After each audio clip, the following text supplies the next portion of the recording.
Hello everyone. In today's video you are going to discover the fascinating story of Father Elias Bradford, who after an accident, experienced a near-death experience and made a surprising discovery about the future of humanity. Get ready for a revelation that will transform your view of spirituality. Before we begin, tell me which city you are watching from. And if you haven't subscribed to the channel yet, take the opportunity to do so now and turn on notifications. That way, you won't miss any of our upcoming videos. My name is Elias Bradford, and I was born and raised in a small town in Georgia. Since I was a child, the Catholic faith has been present in my life. My parents were very devout and raised me following the teachings of the church. I always felt a strong connection with God, you know. It felt like I knew deep down that my life had a greater purpose. When I turned 18, there was no doubt. I entered the seminary. It was a natural decision for me, as if it were the obvious next step in my journey. I spent the following years studying, praying, and preparing to serve God and the community. At 25, I was ordained a priest. It was one of the happiest days of my life. I felt fulfilled, as if I had found my place in the world. After the ordination, I was assigned to a parish in Savannah. Oh, Savannah. What an incredible city. Full of history, with those old trees covered in moss and the smell of the river mixed with the salty sea air. I knew the city itself had secrets to tell, you know. I loved walking the cobblestone streets, looking at the old houses, and thinking about how many stories those walls had witnessed. My routine as a priest was quite hectic, but I loved every minute. I woke up early to celebrate the morning mass, then spent the day attending to parishioners, listening to confessions, visiting the sick in the hospital, preparing sermons. At night, I was often up late, studying the scriptures, or planning community activities. I felt useful, you know? Like I was making a difference in people's lives. When someone came to thank me for advice, or said that my sermon had touched their heart, I felt I was fulfilling my mission. Of course, there were difficult days too. Many times I wondered if I was doing enough, if I was really helping people get closer to God. But overall, I was satisfied with my life. I thought I understood everything about faith, life, and death. I thought I knew exactly what happened after we die. After all, I had studied it for years, right? I preached about it every Sunday. Little did I know how wrong I was. It was on a Wednesday afternoon that everything changed. I had just celebrated the noon mass and was preparing to visit some patients in the hospital. It was a rainy day, the kind that leaves you feeling a bit melancholic, you know? I liked this weather. As I drove, I was thinking about next Sunday's sermon, trying to decide which Bible passage to use. I never imagined that this routine trip would change my life forever. That in a few minutes, everything I believed I knew about life, death, and faith would be put to the test. But that's how life works, isn't it?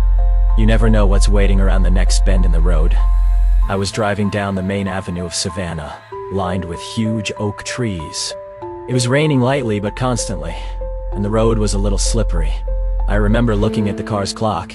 It was 1:47 p.m. Funny how we remember details like that at crucial moments, isn't it? I wasn't speeding, I swear. I've always been a careful driver, but that day, well, I think destiny had other plans for me. I was going around a smooth curve when, suddenly, I saw a car coming in the wrong direction. It was all so fast. 1 second I was peacefully thinking about the sermon. The next, total chaos. The impact was brutal. I remember the deafening sound of metal bending, glass shattering. I felt my body being tossed forward and then back as if I were a rag doll. The airbag exploded in my face, and for a moment, everything went white. Then came the pain. A searing pain that seemed to come from everywhere at once. I couldn't move. I tried to scream, but my voice wouldn't come out. The smell of gasoline and burnt rubber invaded my nostrils, making me nauseous. Gradually, my vision began to clear. I was trapped in the car, which now looked more like a crushed can. I could see the cracked windshield in front of me, raindrops trickling down it. The steering wheel was pressed against my chest, making it hard to breathe. I tried to move again, but it was as if my body no longer obeyed me. I began to panic. My God, I thought. Is this how I'm going to die? The irony wasn't lost on me. I, who had spoken about death so many times in my sermons, was now face to face with it. I heard sirens in the distance. Someone must have called the firefighters. I tried to stay conscious, but it was difficult. The pain was too intense, and I started feeling weak. My eyes felt heavy, wanting to close. It was then that something strange happened. Suddenly, the pain started to lessen. It didn't go away completely, but it became distant, as if it wasn't with me anymore. And then began the most incredible and frightening part of my life. I saw myself leaving my own body. Yeah, I know it sounds crazy. If someone had told me this before, I probably would have thought they were exaggerating or imagining things. But it happened to me. I literally saw myself floating above the wrecked car, looking down at my own motionless body. It was an indescribable sensation. I no longer had weight. I didn't feel pain. It was as if I were pure consciousness. I could see everything around me with incredible clarity. The cars stopping, people approaching to help, the rain falling. Everything seemed more vivid, more real somehow. I tried to shout, get someone's attention, but no one seemed to hear or see me. I was there, but at the same time, I wasn't. It was at this moment that I realized I was dying, or perhaps already dead. And the scariest part? I had no idea what would come next. While I floated there watching the scene of the accident, I began to feel a kind of pull. It was as if something or someone was calling me. At first, it was just a light sensation, but it got stronger and stronger. Suddenly, I found myself being dragged away from the accident site. Everything around me began to blur, as if I were traveling at high speed. The colors mixed, forming a tunnel of light.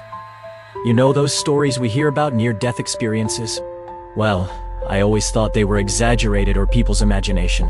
But there I was, experiencing exactly that. The tunnel seemed endless. I couldn't tell if I had been in it for seconds or hours. Time seemed to no longer make sense. As I was carried through this tunnel, I began to hear voices. They were whispers at first, then became clearer. I recognized some. My parents, childhood friends, people who had already passed away. It was as if my whole life were passing before my eyes, or better, my ears. Amidst this surreal journey, I found myself thinking about my faith. As a priest, I had spent years talking about life after death, about heaven and hell, but nothing I had studied or preached prepared me for what I was experiencing at that moment. It was all so different, so real, and at the same time so beyond my understanding. As I advanced through the tunnel, I began to feel a deep peace. All the fear and confusion I felt at first were being replaced by a feeling of welcome, as if I were coming home after a long journey. I thought, this is it. I'm going to heaven. I'm finally going to meet God face to face. But then, something changed. The light at the end of the tunnel, which I expected to be bright and welcoming, began to change, becoming dimmer, more opaque. The sense of peace was being replaced by growing unease. Something was wrong. Very wrong. Suddenly, the tunnel of light vanished, and I found myself plunged into the deepest darkness I've ever experienced. It was a darkness that seemed alive, suffocating. The fear came rushing back, but now it was a different fear. It was no longer the fear of death, but rather the fear of the unknown. I tried to scream, but had no voice. I tried to move, but had no body. It was as if I were an indescribable experience. It was as if I were just an idea floating in the void. That's when I realized this was not heaven. What I was about to experience was something that, in all my years as a priest, I had never truly understood. Gradually, my eyes, or whatever I had in that state, began to adjust to the darkness. And what I saw, it was worse than anything I could have imagined. I was about to discover a reality that challenged everything I believed I knew about the beyond. The darkness slowly gave way to a scenario that, honestly, I would have preferred not to have seen. It wasn't the hell of medieval paintings with red demons and souls burning in cauldrons. It was different, and in some way much worse. The colors there were strange. I can't quite explain. It was as if everything were faded, yet intensely vivid. Imagine mixing all the colors of the rainbow, then pouring a bucket of gray over it. That's more or less how I would describe it. And these colors seemed to move, flow, as if they were alive. The ground, if I can call it that, seemed to pulse. It wasn't solid as we know it. It was more like it was made of emotions, anger, fear, despair. You could feel all that emanating from the ground. Each step, or whatever I was doing, since I had no physical body, was like stepping into painful memories. And the heat. My God, the heat. It wasn't a heat from fire, you know? It was a heat that came from inside, as if every cell, if I still had cells, were boiling. It was a heat of shame, regret, guilt, a heat that consumed the soul.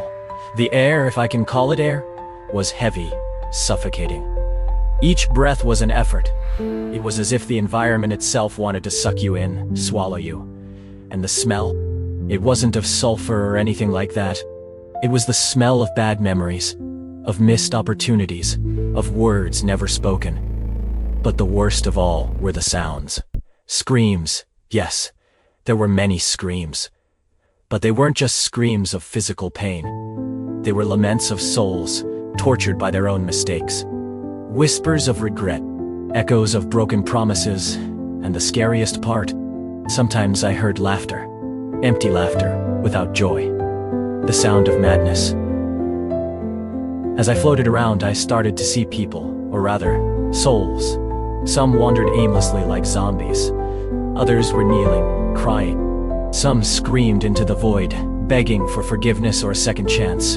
And the worst, I recognized some faces, people I knew to be paragons of virtue in life. What were they doing there? That's when I saw a familiar figure. Amidst that chaos, I recognized Monsignor Fabricio, my mentor. The man I admired most in the seminary. He was a paragon of devotion, of sanctity. Seeing him in that dreadful place was a greater shock than the car accident itself. Monsignor Fabricio saw me. His eyes, once filled with wisdom and kindness, were now empty. He turned to me and shouted, "Elias, it's not too late for you. You can still change." I didn't understand. "What do you mean change? What had I done wrong?" He continued, his voice laden with pain and regret. The devotion I displayed was just a mask. My heart was full of pride, greed, and hypocrisy. I never truly sought God. Everything was appearance. His words hit me like a punch in the stomach. "What do you mean?" The man I admired most, whom I viewed as an example of faith, was telling me it was all a charade. I didn't want to believe it. It couldn't be true. But looking around, seeing all those suffering souls, I began to understand. This place, this hell, it wasn't a punishment imposed by God. It was the result of our own choices. As I tried to process everything I was seeing and hearing, something incredible happened. An intense light began to shine, sharply contrasting with the suffocating darkness around me. It was a light unlike anything I'd ever seen. It didn't hurt the eyes, but at the same time, was so bright it seemed to penetrate my soul. From the light emerged a figure. I'm not quite sure how to describe it. It was as if it were made of pure energy. It had a vaguely human form, but at the same time, it was more, much more. Instinctively, I knew I was in the presence of an angel. The angel's face, if I can call it that, was serene. But the eyes, my God, the eyes. It was like looking into the universe itself. There was a wisdom there that intimidated and at the same time attracted me. The angel spoke. The voice was like a gentle thunder, if that makes sense. It reverberated not just around me, but inside me. "Elias," said the angel, "hell is not what you think." I was confused. "What do you mean it wasn't what I thought?" I looked around, at the suffering, at the despair. But all this torment, I began to say. The angel interrupted me. "This place is not just about physical torment, Elias. It reflects the true soul of the people who are here." While the angel spoke, it was as if I could see through appearances, the tormented souls around us. I began to understand that their true suffering came from within. Many who proclaim themselves devout, who wear the trappings of faith, never sought God's true love, continued the angel. These souls are trapped here because they strayed from the truth. These words hit me like a bolt of lightning. How many times had I clung more to appearances than to the essence of faith? How many times had I judged people by their outward devotion, without knowing their hearts? The angel must have sensed my distress because its voice became softer. Your journey here has a purpose, Elias. You need to understand that the true path of faith is not in empty rituals, nor in strictly following religious rules, but in a pure and sincere heart. I felt small, insignificant in the face of that truth. All my life as a priest, all the sermons I had given, had I really understood the essence of faith? Go back, Elias, said the angel. Your mission on earth is not finished yet. Before I could respond, the light began to envelop me. It was an incredible sensation, as if every part of my being was being purified, renewed. I felt a peace I had never experienced before. And then, in the blink of an eye, everything changed. The darkness, the screams, the angel, all disappeared. I was being pulled back, as if an irresistible force were dragging me. The next thing I felt was pain. A lot of pain. I opened my eyes and found myself lying in a hospital bed, surrounded by beeping machines and the strong smell of disinfectant. I had returned. When I first opened my eyes after the experience, I was completely disoriented. The fluorescent lights in the hospital seemed too bright. The noise of the machines was deafening. I tried to speak, but my throat was dry and sore from the breathing tube. A nurse noticed I was awake and quickly called the doctor. They seemed surprised and relieved. Later I learned that I had been in a coma for almost 2 weeks. To them, it had been days of uncertainty, not knowing if I would wake up.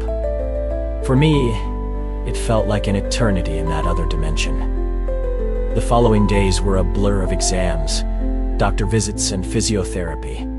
My body had suffered a lot from the accident. Broken ribs, a fractured leg, bruises everywhere.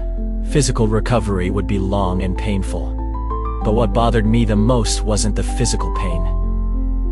It was the mental confusion, the feeling that something fundamental had changed inside me.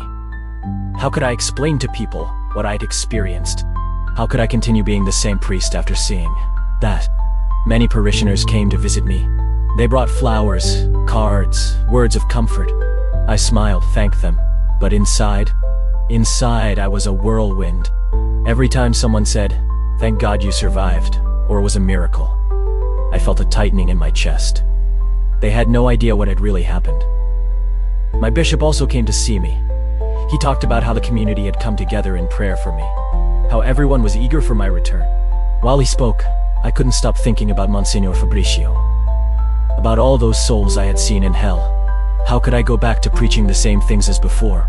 At night, alone in the hospital room, I cried out of confusion, fear, relief.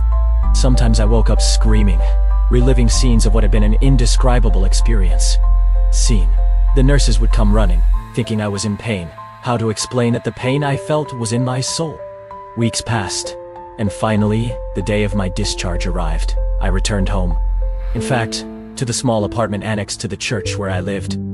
Everything seemed different now. The religious objects that once brought me comfort now seemed empty, as if they were just symbols without real meaning.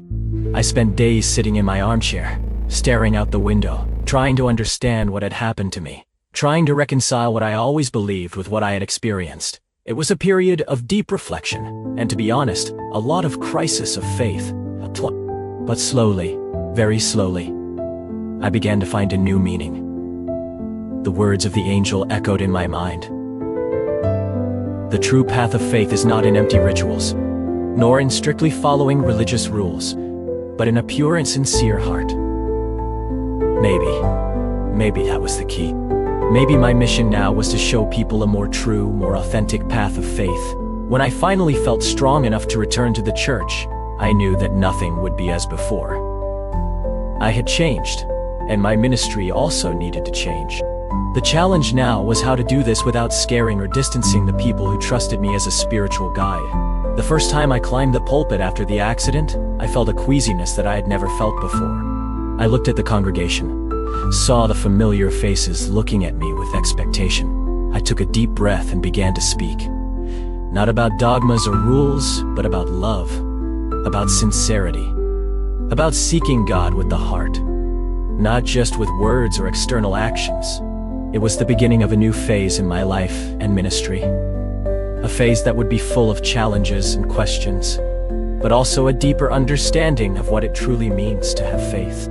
In the weeks following my return to the parish, I realized that I could no longer preach in the same way as before. The words that came out of my mouth were different. I no longer spoke about rigid rules or the importance of strictly following rituals. Instead, my sermons focused on God's unconditional love, the importance of a sincere heart, and the pursuit of genuine connection with the divine. At first, I confess I hesitated to share my near-death experience. I feared people would think I was crazy, or worse, lose trust in me as a spiritual leader. But something inside me said I needed to be honest, that this experience was not only for me, but to be shared. So, one Sunday, after much reflection and prayer, I decided to tell my congregation what had happened to me. I remember it like it was today. The church was full, as it always was on Sundays. I climbed the pulpit, looked at all those familiar faces, and took a deep breath. "My dear brothers and sisters," I began. "Today I want to share something that completely changed my life and my understanding of faith." And then, with my heart in my hand, I told everything. The accident, the out-of-body experience, the tunnel of light, the hell I saw, the encounter with the angel. As I spoke, I could see the reactions on people's faces. Some looked shocked, others skeptical. I saw tears in some eyes, while others seemed uncomfortable. But I continued, feeling that each word was important. I explained how this experience had changed my view of faith and spirituality, how it had made me realize that we often focus more on the appearances of religion than on the true essence of divine love. "What I learned," I said, "is that God is not interested in how often we go to church or how well we follow rules. What really matters is the sincerity of our heart, the love we have for others, and our genuine pursuit of connection with the divine." When I finished speaking, there was silence in the church. A silence that seemed to last an eternity. Then gradually people began to react. Some came to hug me, with tears in their eyes, saying that my words had deeply touched their hearts. Others seemed confused, not knowing quite how to process what they had heard. In the days and weeks that followed, I received many visits, people wanting to know more, trying to understand better. Some shared their own near-death experiences, which they had never told anyone for fear of not being taken seriously. Of course, not all reactions were positive. Some of the more traditional parishioners were uncomfortable with my new approach. There were rumors that some thought I had lost my mind after the accident. Some even left the parish, saying my new ideas were dangerous or heretical. But for every person who left, it seemed that two new ones arrived. People who had never felt comfortable in church before, who always found religion too rigid or distant, now found something in my words that resonated with them. I started organizing discussion groups where people could openly talk about their doubts, fears, and spiritual experiences without fear of judgment. These meetings became precious moments of connection and mutual growth. My near-death experience had opened not only my eyes, but also the hearts of many in the community. It was as if by sharing my journey, I had given permission for others to also explore their own spiritual journeys in a deeper and more authentic way. Of course, not every day was easy. Sometimes the memory of what I had seen on the other side still haunted me. There were nights when I woke up in a cold sweat, reliving scenes of the hell I had witnessed, but each time this happened, I remembered the angel's words, the light I had felt, and found comfort. I realized that my mission now was greater than I ever imagined. It wasn't just about preaching or leading a parish. It was about helping people find a genuine connection with the divine, to discover the unconditional love of God, not through rules or rituals, but through their own hearts. In the months following my near-death experience, I underwent a profound personal transformation that inevitably affected my ministry in ways I could never have anticipated. One of the biggest changes was in how I saw myself and my role as a priest. Before, I saw myself as a guardian of doctrine, someone who should guide people on the right path of faith. Now, I saw myself more as a fellow traveler, someone who is also learning, growing, and sometimes stumbling along the spiritual path. This change in perspective was reflected in the way I conducted masses and individual sessions. Masses became more participatory. Instead of long sermons where I spoke and everyone listened, I began encouraging dialogues. Sometimes I would ask questions during the homily and encourage people to share their ideas and experiences.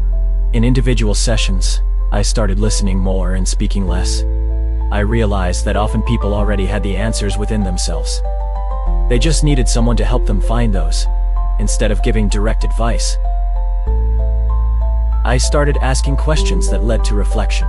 What do you think God is trying to teach you in this situation? How would you feel if you were in the other person's shoes? What does God's unconditional love mean to you at this moment? Another major change was in my relationship with other religions and beliefs. Before, I had a more exclusivist view of the Catholic faith. Now, after having glimpsed a little of the vastness and mystery of the divine, I realized that God is much greater than any religion can contain.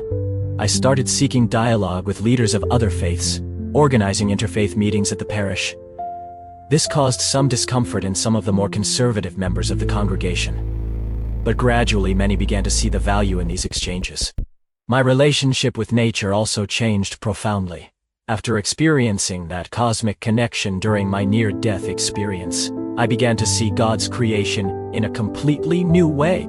I started organizing outdoor spiritual retreats, encouraging people to find God in the beauty of a flower, in the sound of a stream, in the wind blowing through the trees. One of the most significant changes was in how I approached suffering and death.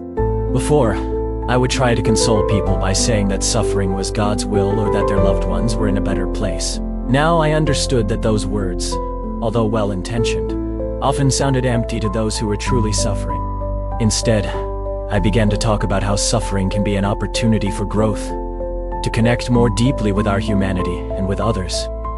When someone lost a loved one, instead of trying to explain the death of a loved one, I simply was present. I offered a shoulder to cry on, a listening ear, and a silent embrace.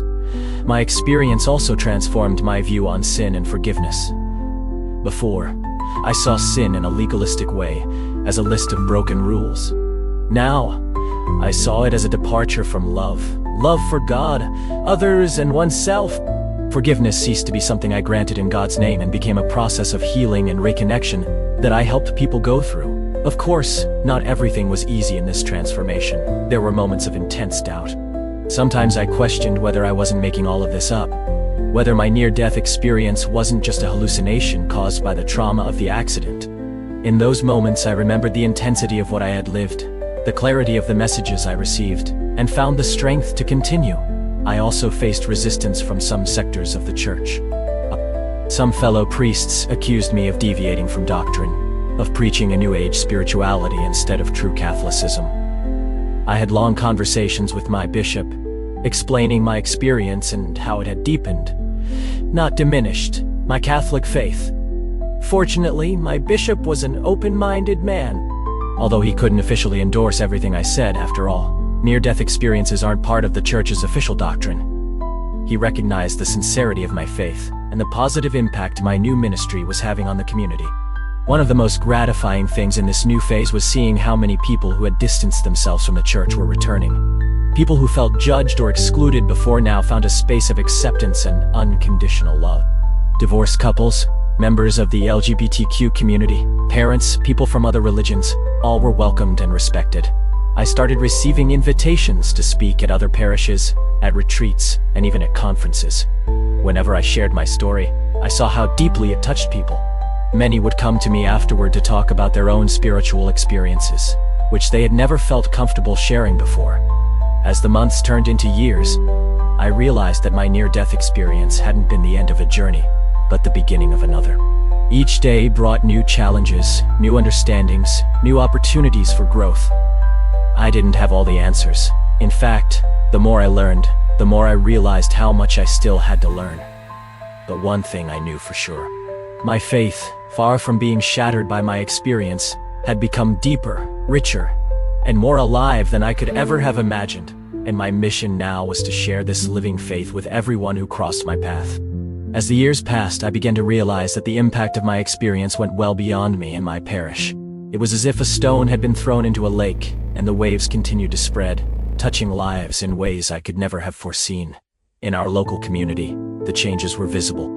Our church, which was once seen as a somewhat austere and intimidating place, was now known as a space of welcome and acceptance. People of all ages and backgrounds felt comfortable entering. even if just to sit silently for a few minutes. One of the most interesting developments was the creation of a support group for people who had gone through near-death experiences or other intense spiritual experiences. It started small, with just half a dozen people meeting in the parish hall once a month. But it soon grew, and people from other cities began to come to participate. In these meetings, I heard incredible stories. A man who had died during heart surgery and returned with a profound understanding of the interconnectedness of all things. A woman who had a vision of her deceased grandmother during a moment of crisis and received a message of comfort that changed her life. A teenager who had an out-of-body experience during a serious illness and returned with a new perspective on life and death. What amazed me about these stories was not only how extraordinary they were, but how they had deeply changed the lives of these people. Many spoke of a new appreciation for life, a deeper sense of purpose, a broader understanding of love and compassion. These meetings also became a safe space for people to express their doubts and fears. Many were afraid to share their experiences with family or friends, fearing being labeled crazy or heretical. Here they found understanding and acceptance. Besides this group, our parish began to offer a series of programs that reflected this new approach to spirituality. We had meditation classes, workshops on inner healing, silent retreats. We even started a community gardening program, seeing the cultivation of the land as a way to connect with God's creation. The impact extended beyond our immediate community. I began to receive invitations to speak at other churches, not just Catholic ones, but from various denominations. I participated in panels at conferences on spirituality and science, where I could engage with doctors, psychologists, and researchers interested in near-death experiences. One of the most surprising moments was when I was invited to give a lecture at a local university. The room was packed, not just with theology students, but also with those studying medicine, psychology, and philosophy. The interest was palpable, and the debate that followed was one of the most stimulating I ever participated in. Of course, not all reactions were positive. I received letters from people accusing me of heresy, of leading people away from true faith. Some conservative blogs labeled me as a New Age priest and called for my removal from ministry. But for every critical voice, there seemed to be 10 voices of support. I received countless messages from people saying that my testimony had reignited their faith or helped them find meaning in their own spiritual experiences. One of the most unexpected developments was media interest. I was interviewed by local newspapers, then national ones. I appeared on radio programs and even in a few TV documentaries about near-death experiences. Whenever I made these public appearances, I tried to keep the focus on the central message I had received, the importance of love, compassion, and the sincere quest for a connection with the divine. As my story spread, I began receiving letters and emails from people all over the country, and even from other countries. Many shared their own spiritual experiences. Others asked profound questions about life, death, and the beyond. I did my best to respond to everyone, always emphasizing that I didn't have all the answers, that my experience was personal, and that everyone needs to find their own path. One of the most rewarding things was seeing how my experience had opened up a broader dialogue about spirituality and faith. People who had never felt comfortable speaking about their spiritual experiences now felt encouraged to share them. I saw how this was creating bridges between people of different backgrounds and beliefs, uniting them in a common quest for meaning and connection. As the years passed, I realized that my near-death experience hadn't been just an isolated event in my life. It had become a mission, a call to help people explore the depths of their spirituality, to open themselves to the mystery and wonder of the divine. Looking back to that fateful day of the accident, all I could feel was gratitude. Gratitude for the second chance I received. Gratitude for the vision granted to me. And gratitude for the opportunity to share this vision with others. My journey was far from over, but now I walked with renewed purpose and a faith deeper than I ever imagined possible. As I approach the end of this narrative, I realize it's hard to put into words the full impact my near-death experience had on my life and the lives of so many others. It's like trying to describe colors to someone who has never seen, but I'll attempt to share some of the most important lessons I've learned along this journey. First, I've learned that life is much more mysterious and wondrous than we ever imagined. Before my experience, I thought I understood well how the world worked. Now, I know we barely scratch the surface of reality. There are dimensions of existence that go beyond our everyday comprehension, and that, far from being frightening, is profoundly inspiring. Second, I understood that love is truly the universe's most powerful force. Not the romantic love from the movies, but a deeper, more universal love. The kind of love I saw emanating from that being of light. The love I felt permeating all existence. This love does not judge, does not exclude, does not impose conditions. It simply is, and we are part of it. Thirdly, I realized that death is not the end, but a transition. This doesn't mean we should wish for death or not value the life we have. On the contrary, understanding the continuity of existence made me value even more each precious moment we have here on earth. Fourthly, I learned that true faith is not about having all the answers, but about being open to questions. It's about embracing the mystery, about marveling at the unknown. Doubt is not the enemy of faith, but an essential part of it. It is through questioning that we grow and draw closer to the truth. Fifthly, I understood that each of us has a unique purpose. Not necessarily a grand and dramatic purpose, but a special role to play in the great tapestry of existence. Each act of kindness, each gesture of love, each moment of compassion has an impact that goes beyond what we can see. Sixthly, I learned the importance of living authentically. The hell I saw was not a place of punishment imposed by a vengeful God, but a state of being created by our own choices. Living a false life, hiding who we truly are, denying our inner truths, that's the true hell. Seventhly, I realized that true spirituality is not about following rigid rules or doctrines, but about cultivating a genuine connection with the divine, however you conceive it. This connection can be found in the stillness of a church, but also in the grandeur of a mountain, in the laughter of a child, in the embrace of a friend. Eighthly, I understood that forgiveness of oneself and others is one of the most liberating forces there is. Carrying grudges, guilt, or shame is like carrying a weight that prevents us from flying. Forgiveness is not about forgetting or excusing the wrong, but about freeing oneself from the power it has over us. Ninthly, I learned that every person we meet is our teacher. Every interaction, every conversation, every conflict is an opportunity for learning and growth. There are no ordinary people. Each human being is a universe of experiences, knowledge, and potential. Lastly, I understood that life is a precious gift, and each day is an opportunity to make a difference. We don't need to achieve great feats to have a positive impact on the world. Sometimes, a smile, a kind word, an act of compassion can change the course of a life. Looking back to that fateful day of the accident, I cannot help but marvel at the journey that followed. It was not an easy journey. There were moments of doubt, fear, confusion. There were nights when I woke up in a cold sweat, haunted by the visions of what I saw. There were days when I wondered if I had gone insane, if it was all just an elaborate fantasy created by a traumatized brain. But each time these doubts arose, I remembered the intensity of that experience, the clarity of the messages I received, the overwhelming love I felt. And I found strength to continue, to share, to seek a deeper understanding.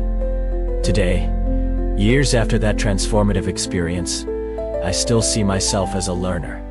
Each day brings new discoveries, new challenges, new opportunities for growth. I continue to serve as a priest, but my ministry is now very different from what it was before. It is less about preaching and more about listening, less about giving answers and more about asking questions, less about judging and more about loving. I am often asked if I fear death now. The answer is no. I love life and every precious moment I have here. But I know that when the time comes, it will be just a transition to another phase of existence. What worries me is not death, but the possibility of not living fully while I am here. I am frequently asked if my experience proves the existence of God or life after death. My answer is always the same. I cannot prove anything. My experience was deeply personal and subjective. I do not ask anyone to blindly believe what I say. Instead, I encourage people to explore for themselves, to question, to seek their own truths. If there is one message I would like people to take from my story, it is this. Love is real, it is powerful, and it is available to all of us. Not romantic or sentimental love, but a deeper, more universal love. A love that connects us to each other and to something greater than ourselves. A love that gives meaning to our existence and that survives beyond death. My near-death experience showed me that this love is the essence of all that exists. It is present in every atom, in every star, in every living being. It is within each of us, waiting to be recognized and shared. Our task, I believe, is to let this love flow through us. To let it guide our actions, our words, our thoughts. It is not an easy task. The world often seems a dark place, full of suffering and injustice. It is easy to feel overwhelmed, discouraged, even hopeless. But my experience taught me that behind all this apparent darkness, there is an inextinguishable light. A light of love, of compassion, of hope. Each of us has the power to be a channel for this light. Each act of kindness, each gesture of compassion, each word of encouragement is a spark of this divine light entering the world. And the more we allow this light to shine through us, the more it grows, expands, transforms. So, if you are reading this and wondering what the meaning of it all is, if you are feeling lost or alone, I want you to know. You are loved. You are important. Your life has a purpose. It may not be the purpose you imagined, or that others expected of you, but it is real, and it is valuable. Do not be afraid to question, to doubt, to explore. The spiritual journey is not a straight line, but a path full of curves, dead ends, and unexpected detours. Sometimes, we need to get lost to find ourselves. And remember, you are not alone on this journey. We are all connected, all part of something greater than ourselves. Every time you reach out to help someone, every time you choose love instead of fear, every time you forgive instead of holding a grudge, you are aligning yourself with this fundamental truth. My near-death experience showed me a glimpse of what lies beyond this world, but it also taught me to deeply value this life, this moment, because it is here now that we have the opportunity to grow, to love, to make a difference. So my final advice is this: live fully, love deep, forgive easily, be kind to others and to yourself, seek the truth but be open to mystery, and above all, let love guide your way. Because in the end I discovered, that is what life is about, that is what death is about, that is what eternity is about. Love. Pure, simple, infinite love. And with that I conclude my story. It's not an end, of course. The journey continues, every day bringing new discoveries, new challenges, new wonders. But I hope that by sharing my experience, I have in some way touched your heart, sparked your curiosity, or perhaps even ignited a spark of hope. Because if my near-death experience taught me anything, it is that there is always hope, always love, always light, even in the deepest darkness. And that, my friends, is something worth living for, and dying, and living again.